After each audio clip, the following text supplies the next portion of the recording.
Will Venable's hiring is official, and the new manager, along with GM Chris Getz, spoke to the media yesterday. Let's react to what they had to say next on Locked On White Sox.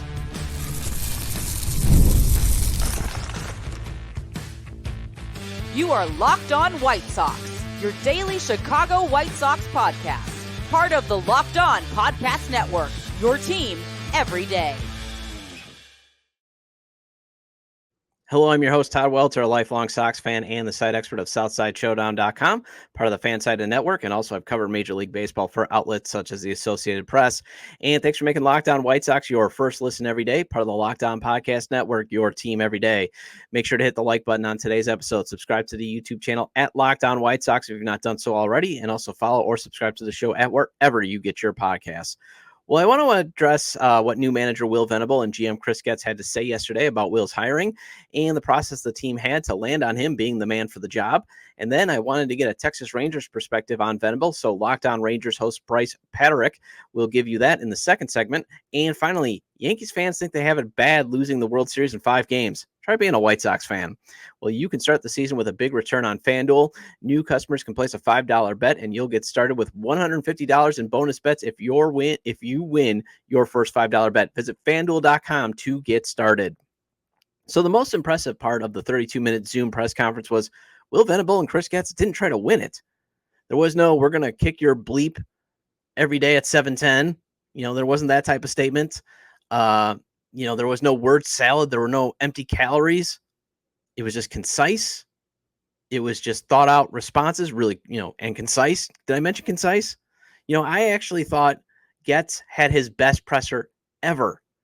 And maybe he's good when he's got time to prepare because, normally he sounds like either unprepared or basically overwhelmed or overmatched or just flat out idiot or a guy who, doesn't take accountability. There was no, I don't like our team statement with just the irony that, dude, you helped create the White Sox, and becoming one of the worst franchises ever. Just straight and to the point. I was also impressed with how Getz laid out the process that they had. He had a list of 60 names, got it down to 20 to actually speak with, then got it down to 5 finalists and then to 1. And it was probably the best candidate that they had on their list. Casting a wide net is something I wanted to see, especially since needing a new manager was known since way back in August. But there was one nugget where I still came away very concerned about Getz, but only from the timing standpoint, and I'll get to that in a second. And there's some grace to give Getz there. But I want to go over that, and then I want to give a Cliff Notes version with some reaction of that basically 32-minute presser here. So recap White Sox podcast host Ryan McGuffey asked Getz about the hiring process and the impression of the current team that they got from an outside perspective. And I think Getz made a huge revelation that he did say that he asked for outside perspective. That is a massive, massive reveal for such an insular organization to actually ask for a take, of how are you viewed outside of your bubble. I think that was very good for Getz to reveal it. I think he, I might jump to conclusions, Matt, just because I could only read his facial expressions, and his tone, that Getz came across as a man who actually listened and took it to heart. He may not have agreed with the take because he did kind of say, there were some perspectives that, didn't seem to be true. But I think he did actually listen to what these 20 candidates had to say and probably what the 5 finalists had to say when it came to, here's what's wrong with your house. And that's huge because his predecessor maybe listened, but he hired the guy that just said what was wrong with no plan. I think Getz listened with the intention of, even if I'm not hiring this guy, what are his solutions? What are his thoughts? What are his ideas? Because that's the point of casting a wide net. Get outside perspective and get ideas. And you can even technically steal them. It's not like they're copyrighted. And think about it. That's one of the biggest reasons why I'm still frustrated with Getz having this job in the first place, because the owner refused to do something so simple as cast a wide net for the GM manager job last year. But the only time I got frustrated or concerned with Getz in this presser was when he revealed in his response that this interview process forced the front office leadership to spend intentional time together to map out what is important, what are the values of this franchise, and what are the values and what's important in a manager to get the Sox back to being competitive. I mean, you've had this job for almost a year when you fired Pedro, and that is when you came around to figure out, what's our value system? what do we prioritize? It took you, you got named in late August of 2023, and it took you till August of 2024 to finally be like, hey guys, I don't think we have a value system. That's very concerning there. No wonder why this team was so bad. Because this should have been established probably in October of 2023 when you were saying, I don't like our team. However, though, I'm going to give Getz a little bit of grace as he was initially tasked with turning things around quickly by an unrealistic owner. It's a little grace because Getz supposedly whispered the sweet nothings into Jerry's ear that he could do a better job than Rick and Kenny. And that's why he didn't need to establish all that big picture stuff. I'll just do it better than what Rick and Kenny are doing. Yeah, I can do it. I can do that job. They're doing it wrong. They're doing it wrong, Jerry, but I can do it better. But I do feel once Getz got into the job and realized, man, this is a big, huge dumpster fire. And even though Getz helped light the match on that dumpster fire initially, he needed to pivot away from, oh, this is easy, I can do this, to, oh my gosh, this is an actual build. And this isn't a rebuild. I know I keep talking about it being the most monumental rebuild ever, but it's actually a build because think about it. The Sox were still operating in the dark ages in 2024. It's one of the reasons why this team only won 41 games. They actually need to build up a modern front office. This team had to get an owner to understand that it's not 2005 anymore. Heck, it's not even 1992 anymore. That is why hiring Will Venable is another example that Getz does understand. And oh man, it hurts to say it, but at least he understands what the big and small picture problems are for the White Sox. But he's doing the easy part right now. He's doing the easy lifting. The hard part is now these processes and systems him and Venable are claiming to being built, developed, or revamped work. This is the partnership now. We have to trust, like it or not, we have to trust Chris Getz, and he's now chosen in his partner, Will Venable. Will Venable, it sounds like he's going to have a big voice in how this franchise is shaped, the players that they acquire, and that is how we're going to be able to see, is this working? Is the players the team is acquiring? And then also by acquiring them, are they developing them into good players? Because it looks like it's going to be draft and development. They're only going to be using free agency probably to plug some holes and short-term cheap plug holes. But let's get into the Cliff Notes version. As I can give you all the quotes, all you want, but honestly, it was just refreshing to hear clear and concise responses.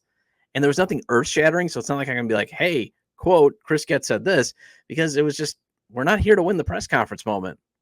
We're here to just respond to your questions. So I think a summary does suffice, as Getz views Venable as a tremendous partner, and he should. Venable's opening statement focused on being around great managers such as Alex Cora, Joe Maddon, and Bruce Bochy. He later did add that, here are a few things that I can take from them that I'm going to add into my management style that I really liked. How he said Joe Maddon was always positive. Bruce Bochy was very, very inclusive with getting his coach's perspective. So I really liked that he, specifically said, okay, I've been around these great managers, and here's how I'm going to take from them and add to my style. He did add Bud Black, being around them, although not sure Bud Black is a great manager, but he is a very smart manager. I've covered him a few times, very well-spoken individual. And Dave Roberts, say what you want about him, always having these great payrolls, but he does have now 2 World Series rings. He did say it was a hard decision to leave Texas, but left because he was confident in Getz. Although my reaction would be, should you be? And I think that maybe could have been a follow-up. But, he did credit the reputation of Chris Getz as the reason for taking the interview. I do think Getz is actually starting to gain some respect, at least in league circles. And this is just on my jump to conclusions, Matt, about why he's getting some respect. He did meet the Dylan Cease trade moment. Good return there. And while he missed badly on the Eric Fetty and Michael Kopech deal, he is finally convinced, he convinced the owner to can Pedro and start embracing modern day baseball thinking.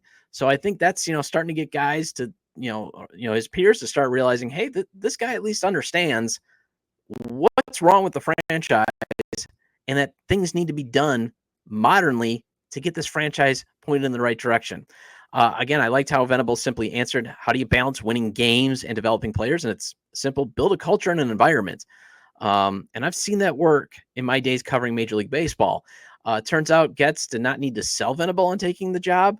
Little surprised by that because he was twice basically asked, like, was there a sales pitch? And another question was just flat out said, did you really think, should I take this job? And Venable simply answered, no. So I'm impressed by that. He said the Sox matched up with a fit for him and his family to take the job, whereas last year's team did not. Probably helps that he has a background working in Chicago with his time with the Cubs. And there are three things I really loved from Venable's responses. The first is how he was asked to define success next season, and that was create an environment where people are at their best, be adjustable, handle adversity well, and continue to build systems and processes. And again, that goes back to my yesterday's episode where I was talking about what standard should we hold Will Venable to, because it's going to be a while before they actually start winning, or you should expect that, hey, this team should be winning under Will Venable. I love that he acknowledged you have to be adjustable. As you and I have saw, especially in the Tony La Russa era, there was no adjustments whatsoever. So I love that he's already saying, I'm not going to be dogmatic. And also handling adversity. One thing that Pedro Grifol did not handle well at all was adversity.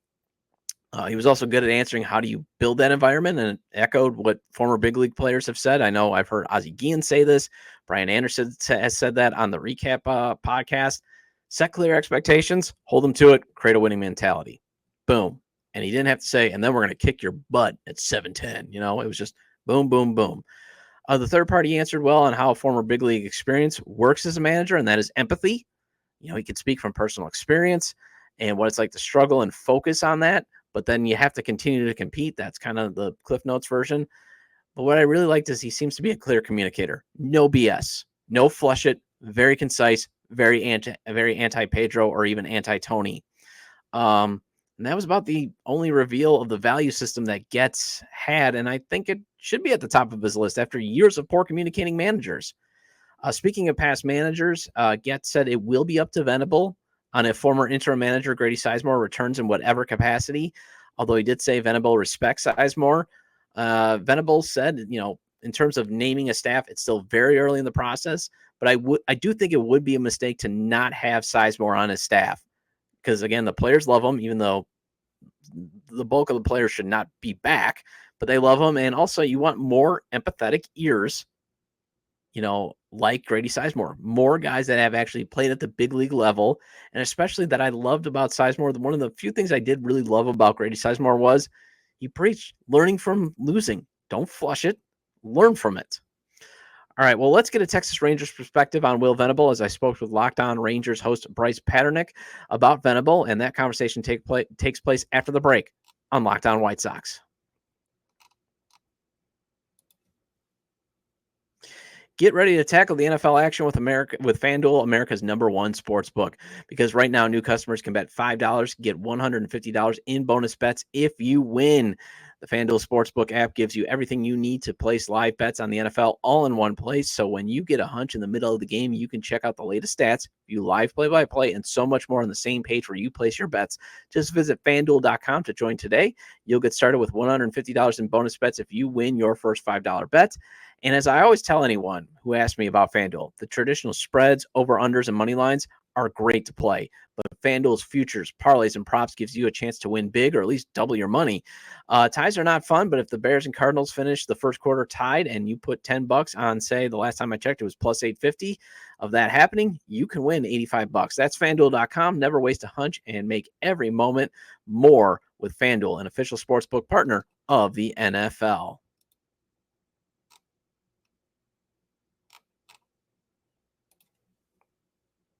Welcome back into Locked On White Sox. I'm your host, Todd Welter. Again, make sure to hit the like button on today's episode and subscribe to the YouTube channel at Locked On White Sox if you've not done so already. And if you can't catch the show on YouTube, Locked On White Sox is available on all major podcast platforms. So make sure to follow or subscribe on places such as Apple or Spotify. Either way, get your 30-minute fix of Chicago White Sox baseball venting with me. All right, I wanted to make sure you get a Texas Rangers perspective on Venable. So I spoke with Locked On Rangers host Brice Paternik, and here is that conversation. All right, thanks for joining me, Brice. And are you surprised Will Venable left Texas to take the White Sox job?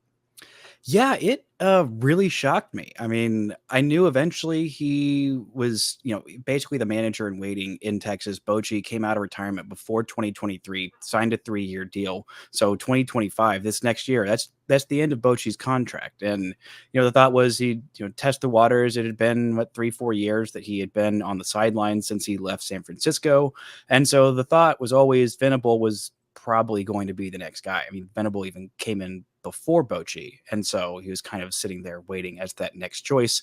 And so there was some interviews that he skipped last year when the Rangers were in the playoffs. He had a chance to interview with both the Mets and with the Guardians as well. And I'm sure sitting on his couch watching both of those teams in the championship series while the Rangers were not even in the playoffs, I'm sure it's like, wow, maybe I should have interviewed for those spots. Maybe I would have been there. But yeah, I did not think the White Sox were the opportunity he would leave for. I'm hoping for my own sake that it means Bochy's sticking around for longer than 3 years. But I think that this was something that, made sense to him, and, good on him, wishing him the best. Yeah, and reading around, prepping myself for, Will Venable and researching it, it does sound like Bruce Bochy is leaning towards sticking around after this, for another contract. I mean, that's got to get you guys pumped up in Texas, correct?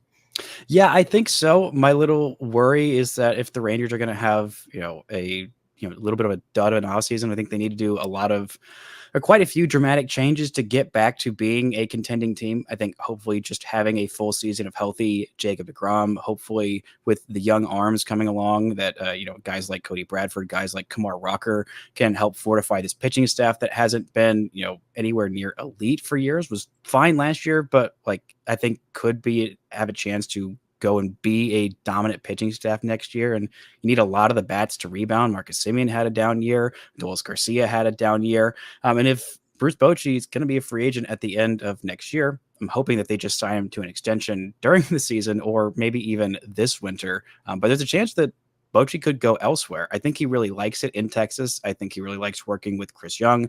He likes the culture here. He likes, the fit here that, he won a World Series here. And I think that I'm hoping that he sticks around.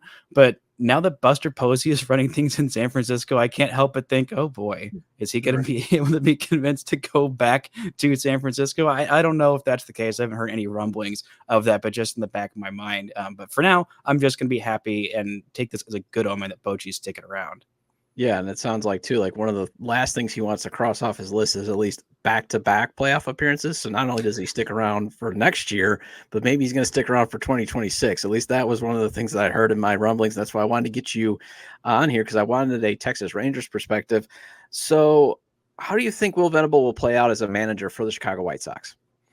I'm thinking he'll be a good fit. I mean, it's going to be tough with the roster that he's tasked with. I gotta admit, I didn't look a whole lot at the 2024 White Sox baseball reference page, but going through it after the Venable news, I'm like, oh boy, he does not have a whole lot to work with. But I think one of the defining, I'm sorry to interrupt you. It's rough. It's rough. And if they trade Crochet this offseason, it will be somehow even rougher. We can get into that in a minute. But I think that one of the telltale traits, one of Bochy's best traits, is his steadiness. And I think that's so important in a manager. The Rangers in 2023 were full of incredibly high highs and low lows. They got off to an incredible start. They thought, okay, all right, I guess this window is open a little bit earlier than they anticipated. I think they thought 2024 was more their target date to contend. But once that window was open, they shoved it wide open. They struggled really, really badly down the stretch. In August, it was just abysmal. I mean, they end the season with that loss on game 162 in Seattle, lose the division title on the last day, have to fly all the way across the country.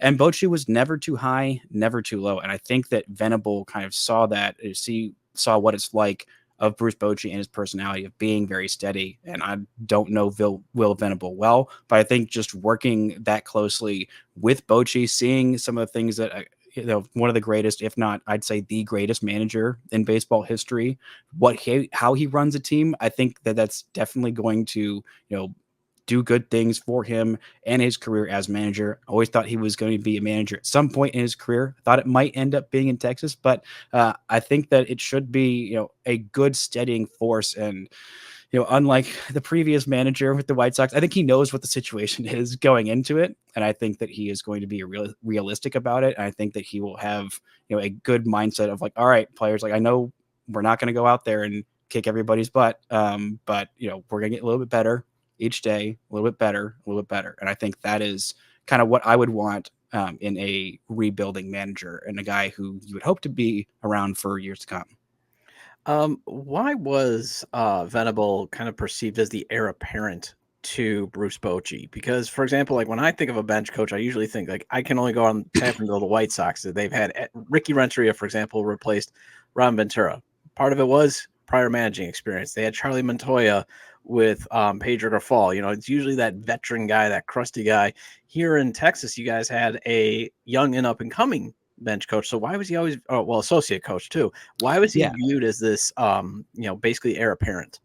Well, I think it was because he was younger and he was technically the associate manager, because the bench coach, the Rangers had an interesting way that they called their staff. I mean, they had an actual hitting coach in Tim Hires. They had an assistant hitting coach. Hires ended up leaving for Atlanta this offseason, but their bench coach was Donnie Ecker, who was their bench coach / offensive coordinator. And he was with the 2021 San Francisco Giants. You remember that year that had the best offense in baseball, just completely revived a bunch of old guys' careers and had career years out of nowhere, like Brandon Belt, like Evan Longoria, Brant Crawford. All those guys had fantastic years. So the Rangers hired him as their bench coach and also offensive coordinator, kind of more of a role with a little bit more gravitas, I guess. And so I'd never really heard of many teams having an associate manager in Venable. So part of me thought that was what that was. He was a little bit younger. He was early on into his coaching career,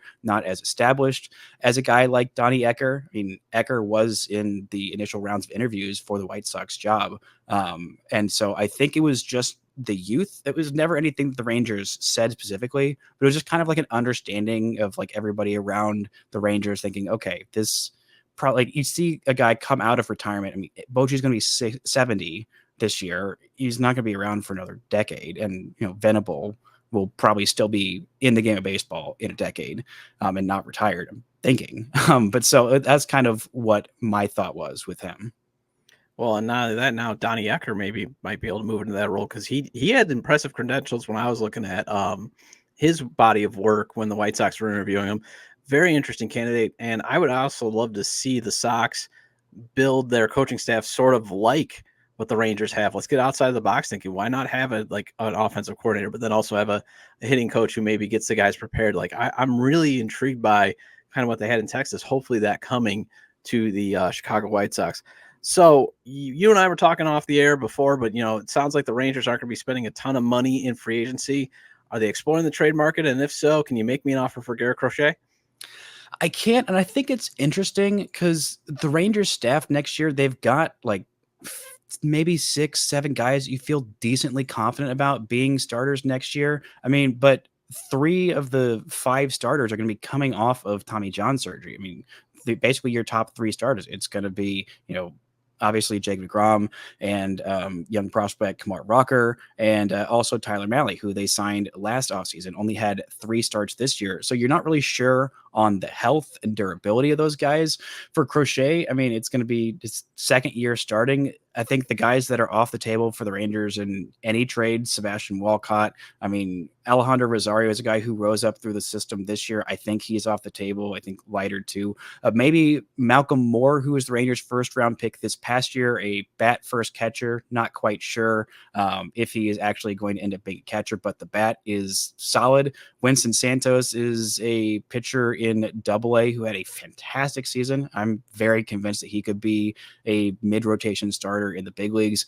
And say throw in a guy a little bit lower on in there, Cam Colley, a glove first shortstop / second baseman. He's got a little bit more thump in there. I think a combination of Moore and Santos and Colley. This is a deeper Rangers farm system than I think people have given them credit for, especially on the pitching side. I think that Santos would be a great headliner for that deal.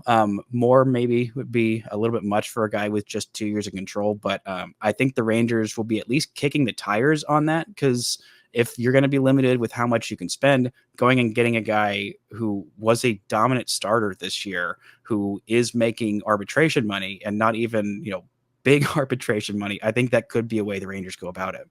Yeah, the only thing is he only pitched 4 innings through the second half to kind of maintain his arm. But still, I mean, it's sad that the White Sox are going to have to trade their best asset to try to get, more assets to especially revive their lineup. And, you and I were talking about it off the air, but the Sox will definitely be shopping in the bargain bin. Do the Texas Rangers have any pending free agents that fit the bargain bin criteria? Well, a guy who I think, I really, really liked, and I think didn't get a whole lot of credit, a guy who went off in that 2023 postseason, Jose Leclerc. He's coming off of a down year. All of his peripherals were looking better. He's a guy who's got a lot of really great stuff as a back-end reliever, has nasty strikeout stuff. He's a reliever, so he has a problem with walks. So I think that could be a guy that the White Sox could target. I don't think he's going to get a big old deal, but definitely there is a deal to be had. Another guy who had a fantastic season with the Rangers, Jose Urena. He started for a bit. He was a long reliever for a bit, and he really helped this Rangers staff that just had a lot of injuries to it all the way up and down. In terms of the bats that are pending free agents, can I interest you in a 508 OPS fourth outfielder, Travis Jankowski? I don't think so, because he's probably coming back to Texas. Other than that, there's not a whole lot else out there for the Rangers in terms of those pending free agents. I think Heaney is going to sign a bigger deal than the White Sox are willing to spend. I think the same for Nathan Eovaldi and probably Max Scherzer as well. I don't see Scherzer signing a deal with the 2025 White Sox. I think, no offense to the White Sox, I think he'd probably rather just hang it up than do that, because he is very much first and foremost a competitor. You don't have to feel, you don't have to apologize for offending Sox fans. I wouldn't even blame anybody coming to the White Sox. And I can't even offer you anyone back to like, hey, this is a good bargain. Like, I only thought about Michael Soroka. Is if you squinted really hard, he did have a few when he went to long relief where he was effective as a long reliever. But again, you got to squint really hard. And also he's always hurt. Although if you do need a cheap bargain, maybe take a flyer on, even for bench, Yohan Moncada just became a free agent. He is going to winter ball to showcase his skills. He's probably going to be, in that Tim Anderson range where you're going to have to give him maybe a $3 to $5 million. Even then he might, if there's no market, you can get him as a non-roster invite. So that might can he play the outfield though? That's the problem. Because the Rangers infield and also backup 2 infield spots are filled. I mean, you got Lowe, Simeon, and Seager up the middle, and Josh Young at third, and then you have Josh Smith, who had a great season, Ezekiel Duran. Both of whom are the Rangers 1A and 1B backup infielders / super platoon utility guys. So yeah. I don't see the Rangers signing any infielders unless something really crazy happens. Yeah, see, I got nothing for you there. I'm sorry, but then again, the White Sox gave nothing to baseball at all this year. So, Brice, thank you for your time. Enjoy celebrating the 1-year anniversary of the Rangers winning the whole thing. Appreciate you. All right, I had a fun little exchange with my boss at Fansided about Yankees fans feeling so much pain after losing Game 5 of the World Series. Had to remind him it's way worse watching your team lose 121 games. So let's discuss why it would be better to feel the pain of losing a World Series compared to losing 121 games next on Locked On White Sox. My dad took me to Game 1 of the 1993 ALCS, and while the result was not great and Michael Jordan's retirement news leaked out, I'll always remember having that memory with my dad. I got to take in a playoff game live and in person. It was just such a memorable moment to me. And if you want to take in memorable moments, I suggest you use the Game Time app to get your tickets. Game Time is an authorized ticket marketplace of Major League Baseball, which makes getting tickets faster and easier. Prices on the Game Time app actually go down the closer it gets to first pitch. With killer last-minute deals, all-in prices, views from your seat, and our lowest price guarantee, Game Time takes the guesswork out of buying MLB tickets. And they got flash deals and zone deals. With flash deals, you can save even more with exclusive in-app deals on select seats ahead of the game and or event. And with zone deals, you can save even more when you choose a section like Game Time Choose the Seats. Take the guesswork out of buying MLB tickets and more with Game Time Picks. Download the Game Time app, create an account, and use code LOCKEDONMLB for $20 off your first purchase. Terms apply. Again, create an account and redeem code LOCKEDONMLB for $20 off. Download Game Time today. Last minute tickets, lowest price guaranteed.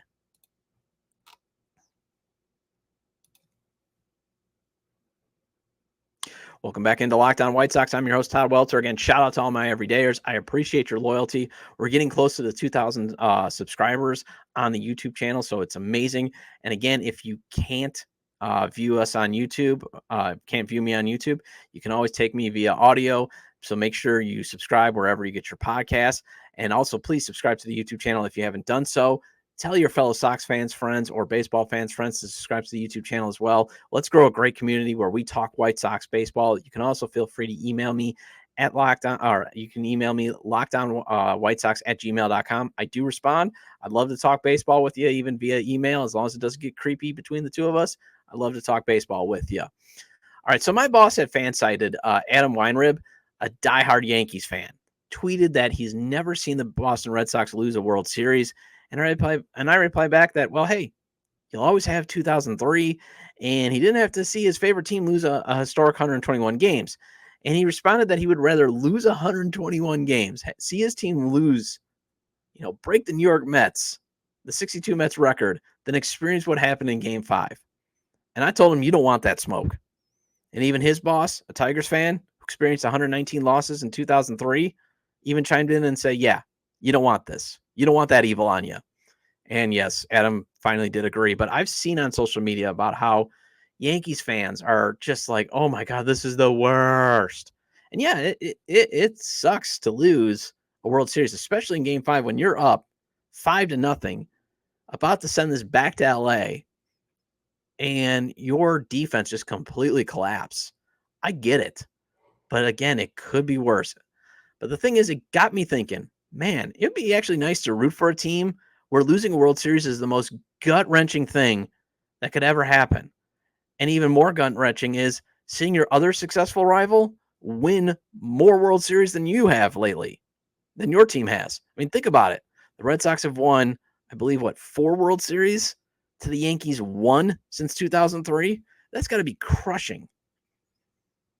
Think about it. I mean, White Sox fans, the one thing that we don't have to worry about is seeing our rivals win the World Series, obviously, because the Guardians and the Twins just don't win the World Series.